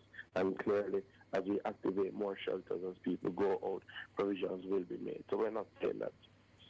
The last thing before you go, the issue of security, because it is a real thing. Those who've been in shelters say, George, when you're there, you can't but fret about the safety of your premises when you're not there, especially in the period immediately after the worst has passed, but you're still at the shelter. If it is that the authorities could assure us that there'll be, some security patrols just to ensure that those who aren't supposed to be moving things out of spaces aren't doing so, what can you say to your constituents on that? So just to say a couple of things. Definitely, we are working with the police, and the police have been even in these. And let me just pause, George, to really just commend our essential services. I think sometimes, we take for granted, they leave their own families and they're out there trying to protect us and ensure that things are okay. So the police are fully activated, and they also help us lead out these evacuation exercises. So I say that to say they're fully aware of the area that we believe in, and do more attention to those areas to ensure safety. Thankfully, and I'll say this because thankfully, having gone through burial, having seen communities that saw significant devastation, that houses were wide open, literally, doors off, roof off. We never had any reports of people going in and any looting and any, stealing what, So we expect that to hold, especially in this difficult time. But we're not taking and the matter of food at the evacuation center. After the hurricane, they will come with food. They're not on the pre-prepared food. They lie them at tell. As they assess which area will be hit most, I know that they will provide some additional support. All right. So Great Bay residents, Treasure Beach residents, Billy's Bay residents, Fort Charles residents, Pondside, Parati, Galleon Beach. Am I missing anyone, Minister, before you go? Yes, and no Slipe. We're saying to persons in Slipe that it would make sense to evacuate now because we are worried about the rising levels, especially of the Black River, and we are going to make some transportation available for that. Then why not move Catabo as well if you're moving Slipe? Member of Parliament for Southwest St. Elizabeth, Turner, Floyd Green. You were telling me about some reports you were getting of power outages in some parts of the parish. Yes, in Malvern and Rose Hall and Junction and the eastern sections of the parish heading back to South Manchester. Yeah, the people have no electricity. And those reports were, some of them from last night, like gone, and then this morning as well. Mm-hmm. You know, it's interesting some of the preparations you have to make when a system is coming. I saw images, videos of people seasoning up all of their meat. Which makes sense. Cook it out. Yes, man. Yes. Because when the power goes, yeah, all that spoils. Yeah, you remind me of you remember one day I won a chicken in the quiz. You know, I remember seeing the chicken in the fridge, I think in the freezer, I think yesterday. When you start out that chicken before. George, no, cook it that needs to be baked, fried, something. Yeah, we need to deal with it pronto. Let's take a break and come back.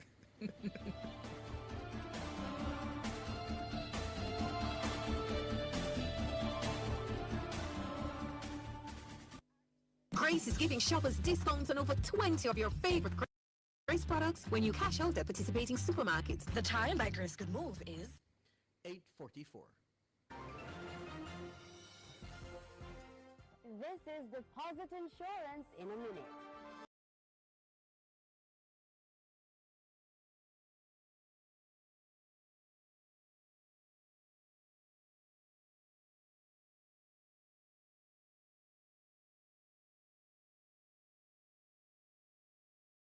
Are in a bank or building society.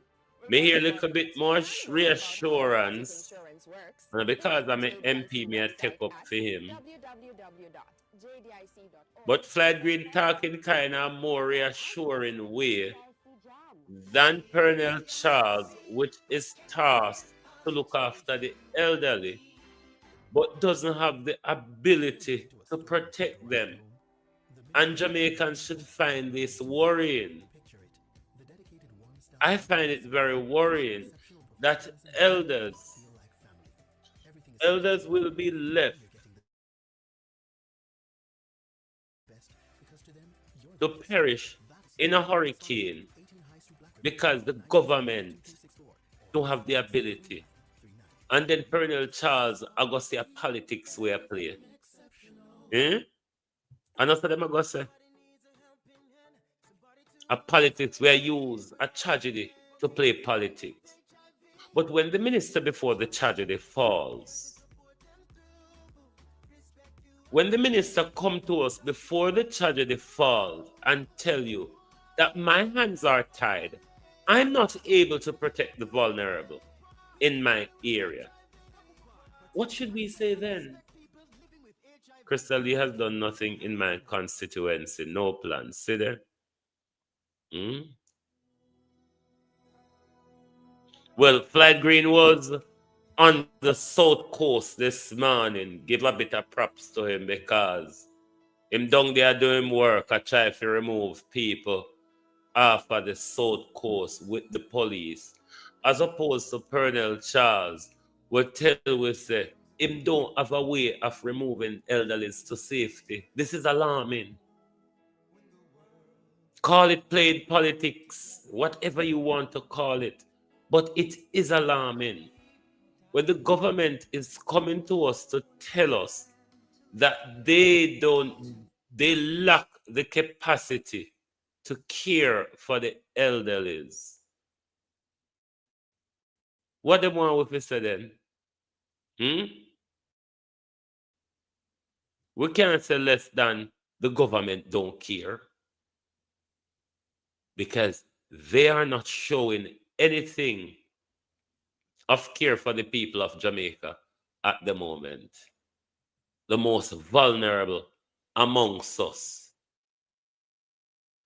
will be left to perish by this government, a country that has an army,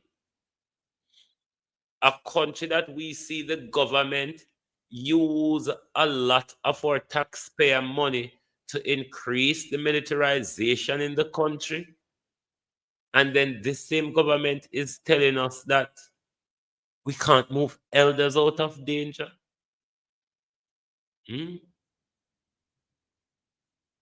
Hold on there. Last part. Mr. My George, I'm going to come and cook your meals. Eh? Boy, Marcy, I thank you for the offer. I thank you for the offer. I thank you for the offer. There are no lights in Passage Fort. We hear that there is light in Gregory Park. But and we're going to get those reports as we go on. But anyway, birthday time and an excellent song to start us off, Tony. Yes. And celebrating, I hope, still in your house. But Colonel Charles, I go say politics where play. Colonel Charles, I go call it social media propaganda. But I know, remember, say mainstream media insists on, you know. But him still, I go say we take it out of context. We twist the story. But it is what we heard. It was what the minister said. That's what we heard.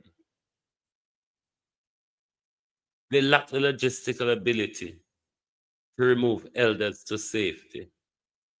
And this is one of the most alarming things I have heard throughout this whole preparedness. Yes, we know that them attack a lot of hot air, but to have come confess in front of we that, listen, we don't really care, you know. If them want to move, them move. And if they can get them older family, so you are putting more people in danger to have to go and stay with those elderlies who want to move, but the government don't have the ability to move them. Is it that they're bedbound? Then you take them to a hospital or an infirmary. What I would want to know from Mr. Charles, can we have a Mr. them, rather be Mr. or Mrs. We have a title them, kind of love title. What I would want to know from Mr. Charles's daughter,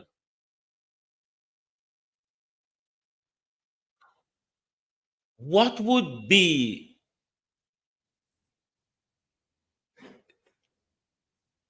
the logistical problem that would prevent you from carrying out the evacuation of removing an elderly person from their home to a place of safety? That would be really interesting to know. What are the difficulties? Explain it to us. Is it that they're too big so they can't come through the door? You would have to knock out a whole wall in the house. Is it that they're too heavy and we have to have crane and flatbed to lift them? What is it? Is it that they have to use a special bed and we don't have a crane or a flatbed big enough to carry them on that bed? It has to be something of a unexplained difficulty, Mr. Charles, for me to believe what you have just said.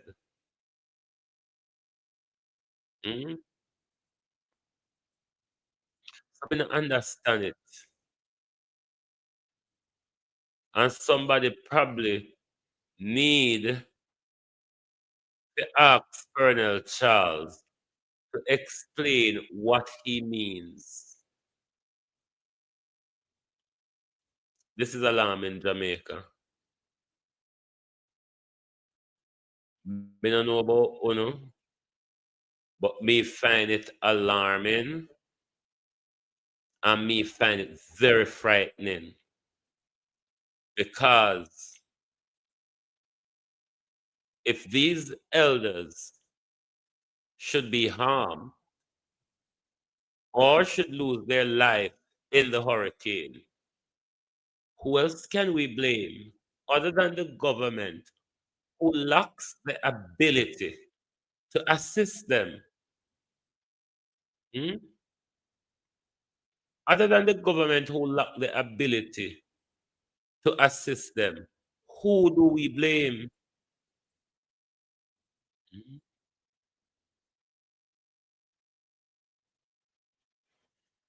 Boy, may I tell you, it, hold on there. Let me bring this back into you. Usually parks, and they stole his vehicle. When he came back out, it was just nothing. And she says he went to the police to make a report. So amid all of this, the old criminal them just the same. Vandalized flow network, Stole their fuel. thief, no stole, thief the diesel aisle. When the thief the man carry Daytona, they say, I want police catch you in the accuracy. I want them catch you. You know, sometimes, George, Kimon and I were having a conversation yesterday about establishments that Somebody have with my girl, you boarded know, up, battened down.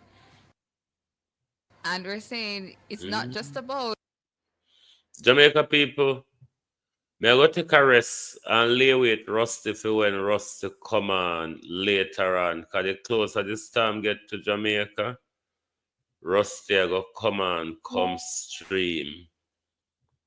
And my head now recover from stressing over the storm and having headache over it last night. My head now recover from it since morning yet. So me look what going on halfway tree here now.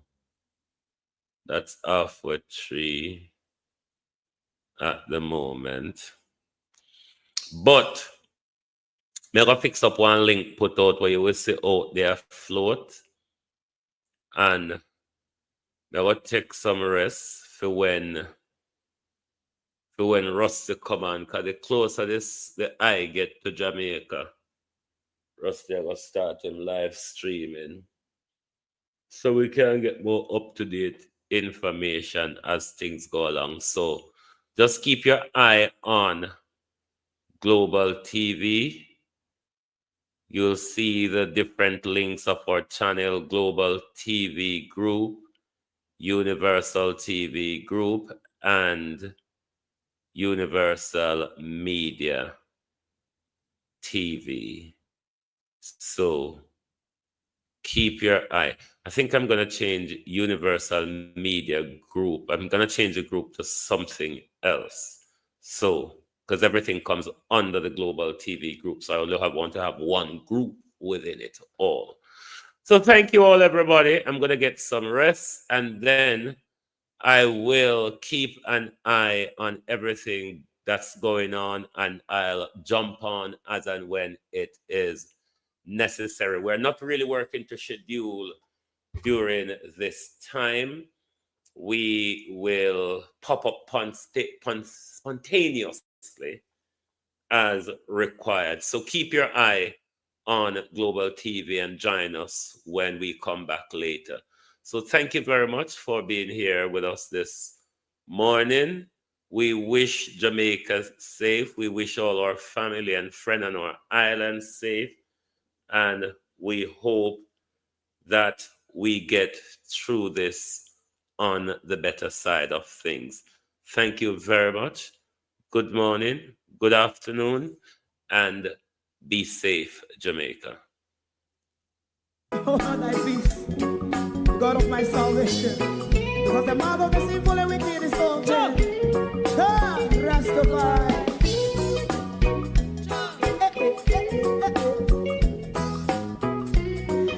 Come with I.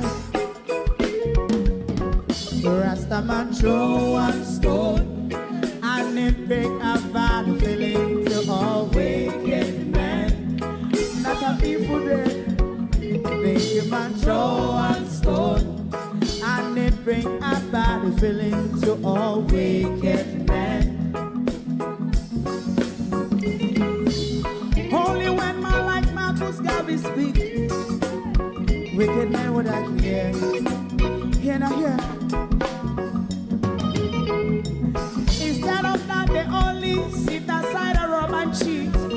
and not first and four.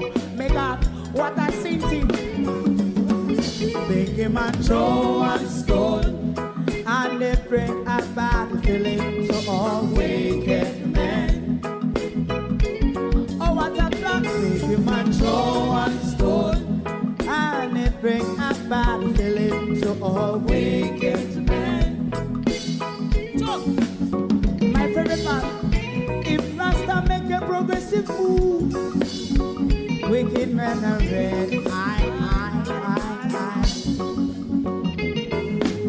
How they want to see, they didn't can sell out Rasta, and sell it out, I sell out Babylon.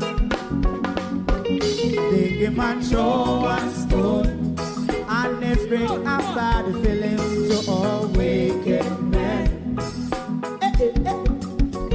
They give man show and stone, and they bring a bad feeling to all wicked men. If Rasta make a progressive move, wicked men are red.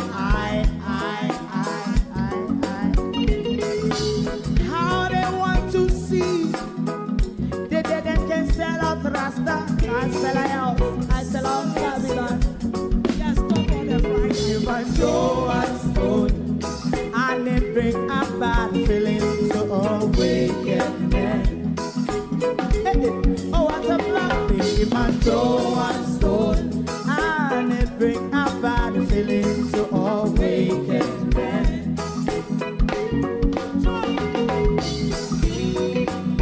You have eyes to see, let him see. You have ears to hear, let them hear. What a prophet must say.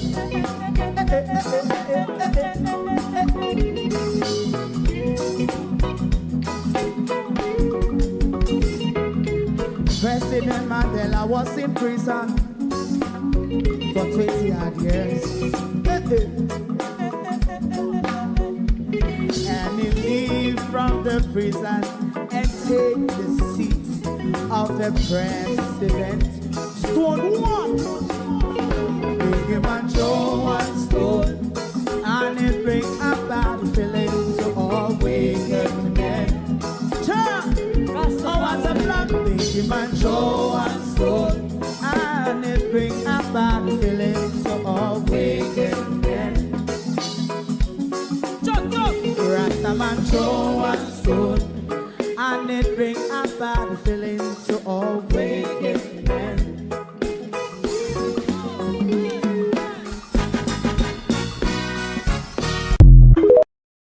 If you don't like missing out on the latest shows but still enjoy classic hits, then Global TV Group 358 is your perfect match. Global TV Group 358 isn't just another channel, it's your ultimate TV experience. From breaking news to binge-worthy dramas and timeless classics, we've got it all. Our unique blend of original content and global favorites means there's something for everyone. And guess what? With GTVG's seamless streaming, you can watch anywhere, anytime. Plus, our interactive features let you be part of the action. So, whether you're a seasoned binge watcher or a casual viewer, Global TV Group 358 is here to keep you entertained day and night. Don't just watch TV, experience it with Global TV Group 358. Subscribe now and never miss a moment.